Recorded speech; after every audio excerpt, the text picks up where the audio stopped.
origins. Most European languages share a common ancestor that linguists call Indo-European. The very earliest examples of writing can be traced back to ancient Sumeria, the earliest known civilization between India and Europe, the site of Babylon, and the Tower of Babel. In the story of the Tower of Babel, God told people to multiply and fill the earth, but mankind chose to rebel and stay together in one place. They built a city with a tall tower, thinking it would be a fortress against any natural or supernatural attempt to scatter them throughout the world. They had one language which God confused, so that they could not understand each other. They stopped building the city, separated, and migrated around the world. English is the world's most diverse language. It is derived from many different language families, including Germanic, Romance, Latin, Celtic, Norse, and Greek.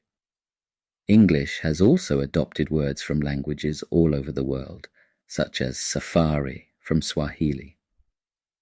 The history of English is usually divided into three periods: Old English, or Anglo-Saxon, Middle English, and Modern English. Old English. The Anglo-Saxons settled in the British Isles from the 5th century and came to dominate most of southern Britain. Their language displaced the previously dominant Celtic languages. Middle English. After the Norman conquest in 1066, Old English was replaced by Anglo-Norman as the language of the upper classes. In Britain, Old Norman developed into Anglo-Norman. Many Norman and French loanwords entered the local language during this period, particularly in vocabulary related to the church, the court system, and government.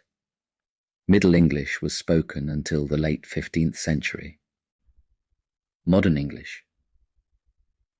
Early modern English was the language used by William Shakespeare and contained many more Latin and Greek words as the Bible became more widely available.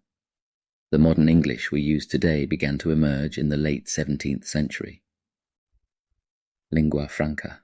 English was spread throughout the world with British colonization, the efforts of English-speaking Christian missionaries, the globalization of trade and technology, and the influence of the United States.